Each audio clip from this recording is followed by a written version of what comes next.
25 lat to jest 25 lat przeobrażeń wejherowskiej kultury. Tutaj już na scenie trochę powspominamy te 25 lat, jak jesteśmy w tej chwili w sali, w galerii, gdzie już właśnie za mną te wspomnienia w postaci różnorodnych zdjęć. Mam nadzieję, że mieszkańcy długo będą się poszukiwać na tych zdjęciach, będąc i czując się związani z tą naszą instytucją przez minione 25 lat. Oczywiście bez ludzi tego by się nie udało zrealizować, ale i też bez społeczności, która oczekiwała, że kultura w Wejherowie się będzie rozwijać bardzo mocno. A na widowni i na scenie chcemy spotkać się z naszymi bliskimi, z naszymi przyjaciółmi, ze środowiskiem tutaj wejherowskim, z którym zawsze współpracowaliśmy. Cóż to są za dziwy?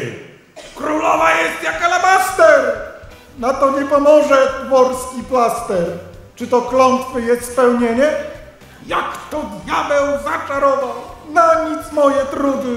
Ślijcie szybko pomocną wróżkę, tę co rządzi w innej bajce. A te wróżki czasem nieprawdziwe, są mi często niewymierne.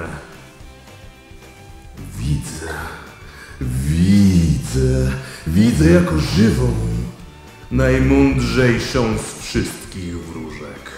Ja dla pani dyrektor przygotowałem medal wróż. Myślę, że to jest jedno ze wspanialszych odznaczeń